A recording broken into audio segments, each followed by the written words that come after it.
Hey, in this video, I want to show you how to manage the events widget. And the event widget is a nice little plugin for Spirelight websites that allows you to display nice looking events. And there are a couple of different ways to display those and several options for the widget as well. So let's go over those. Once you logged into the website, you just hover over the event listing and just click anywhere in there. And then you're going to get the options for this widget. Now there's two different types of content, two different types of data that you can draw events from. One is from a list, and that's what we're going to go over today. The other is from a Google spreadsheet. And so the list works best if you have a smaller number of events. Let's say you have 20 or less events that you're going to put in at a time. The list works pretty well for that, maybe even 12 or less. If you have a bunch of events, let's say you have more than 20, maybe you're putting in every event for the entire year at once, it may be better to do this from a Google spreadsheet. And so there are other help articles that are in the help desk that explain the difference between these two and how to set them up. So there's also a couple of ways you can display the events widget. One is in a grid, and that's what we're currently set up with here. And the other is as a slider. So the grid, what that does is that it will display the number of events that you specify on the initial screen. In this particular example, we have 3 columns and 1 row. And then it will hide the rest of the events, but when a site visitor clicks this button here that says show all, it'll list out all the rest of the events underneath. It will reveal those events. So it's kind of like just a one-click revealer for all of the events. If you put it in a slider format, then what happens is you get one of these type of things where it will slide. It will put these dots for navigation at the bottom. If you're on a smartphone, you can swipe it left and right. And so those are the two different options. We're going to keep this in the grid format for this video. Now, this setting here, hide past events, this is a great feature that, as it states, it hides the past events. And so what it will do is once an event has occurred, it will disappear from this list. And that's a nice feature because it allows you to keep your event list relevant and it doesn't have a bunch of old events on it. So, for instance, I am recording this video in December, and this website has 3 events from October. And so if I toggle this switch on, then all of those are going to disappear because they've already passed. Okay, so you'll want to give attention to that. It's best to leave that on unless there's some reason you want your old events to stay in the list. Now, let's go ahead and add a new event here. What I'm going to do is go ahead and delete this initial one, and then I'm going to add an item. And I'm going to drag this right to the beginning. Well, we'll keep it at the end.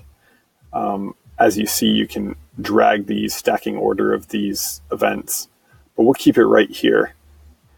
Now, before we jump to that and set up that new event, there are a few more settings here where you can, as I mentioned earlier, you can control the items, number of items per row.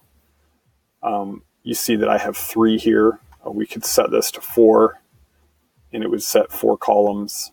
You could use the other options as well.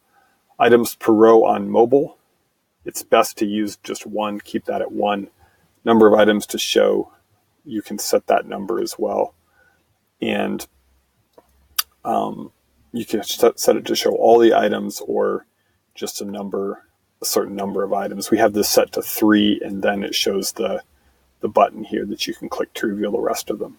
Okay, you control the text on the button there. Now let's jump into this event. Here's how to set up a new event. Really straightforward. Just click on the event in the list, and then you're going to replace the image. Let's say we're going to set up this for, it's December right now, so let's say we're going to do a Christmas party. let's just type in Christmas, and we'll just choose a stock image that might be suitable for this. We'll roll with this one right here. And so that's the image for this event. And then you can, the image alt text is not visible, but this is just this is a search engine feature. If you want this to be picked up by search engines, then you could put in something here like Christmas party candy canes. All right, the event title, let's just call it a Christmas party. And we can give it a description.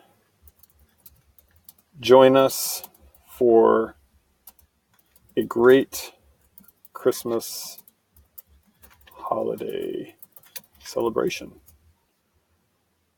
Okay, and then let's set the start date. This one's going to be on, let's say, Saturday the 14th.